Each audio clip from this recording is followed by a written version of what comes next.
Vice chairman, director, यहाँ काठमांडू में पहली बार आया और छुट्टी का दिन है आज, कृष्ण जन्माष्टमी का। तो हमारे देश में तो बहुत धूमधाम से ये मनाया जाता है। यहाँ भी छुट्टी होती है, यहाँ भी मनाते हैं लोग। दुनिया का एकमात्र हिंदू राष्ट्र नेपाल है, जहाँ आकर और आप लोगों ने जो स्वागत किया उससे मैं बहुत ही गदगद हूँ, आनंदित हूँ। और यहाँ भगवान शिव विराजते हैं पशुपतिनाथ के रूप में।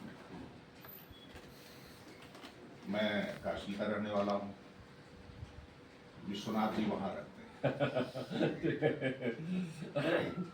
शिव वहाँ भी रहते हैं, यहाँ भी रहते हैं, और वो तो कणकण में है। वहाँ विश्वनाथ के रूप में हम उनको पूजा उनकी करते हैं, यहाँ पशुपतिनाथ। तो 12 ज्योतिर्लिंगों में एक ज्योतिर्लिंग है, तो इनका दर्शन यहाँ पर होगा। विशेष रूप से सहकारिता के बारे में, जो कोऑपरेटिव मूवमेंट के बारे में आपने हमको जो जानकारी दिया यहाँ नेपाल में, वो अच्छा है, चल रहा है बढ़िया। यहाँ पर काम कर रहे हैं इसमें और लगे हुए हैं। काफ़ी समय से अंतर्राष्ट्रीय स्तर पर भी आपका जाना आना होता है, भारत में भी कई बार आप आते हैं, वहाँ का भी मूवमेंट देखते हैं। पिछले 3-4 सालों से आप जब कभी आए होंगे भारत में, तो कोऑपरेटिव मूवमेंट में कुछ अंतर नजर आया होगा। और उसका एक बड़ा कारण ये है कि वहाँ की सरकार ने, मोदी जी के नेतृत्व में चल रही है, 10 साल हो गए, 11वां साल चल रहा है, लेकिन सहकारिता मंत्रालय का गठन किया 2021 में 6 जुलाई को, और एक बहुत ही सहकारिता के जानकार व्यक्ति अमित शाह जी को उसका काम दिया मंत्रालय का करने में। अमित शाह जी पहले अहमदाबाद डिस्ट्रिक्ट कोऑपरेटिव बैंक के डायरेक्टर थे, फिर चेयरमैन थे कुछ समय तक, फिर गुजरात स्टेट कोऑपरेटिव बैंक के डायरेक्टर थे, चेयरमैन थे। तो कोऑपरेटिव मूवमेंट में उनका बड़ा समय से अनुभव रहा है, लगभग 30 साल का अनुभव उनका है कोऑपरेटिव मूवमेंट से। और विल पावर की बहुत स्ट्रांग है, सशक्त हैं। गृह मंत्रालय विभाग का उनके पास है। तो इधर जो सहकारिता मंत्रालय बनने के बाद जो काम शुरू हुए, विजन तो पहले से ही था, तभी तो सहकारिता मंत्रालय बनाया गया। तो जो काम शुरू हुआ सहकारिता मंत्रालय, वो डाउन टू अर्थ, भारत को 2047 में 100 वर्ष पूरे हो जाएंगे स्वतंत्रता प्राप्त की।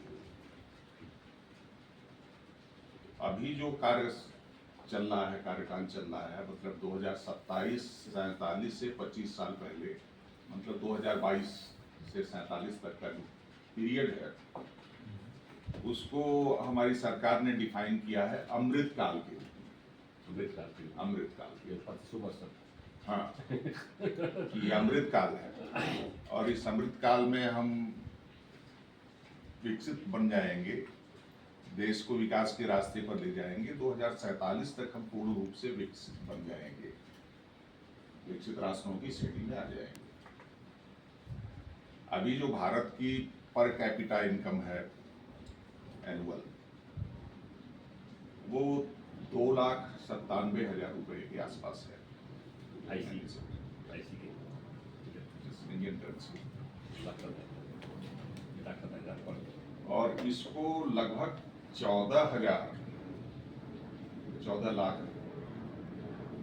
पर ईयर तक पहुंचाना है। 47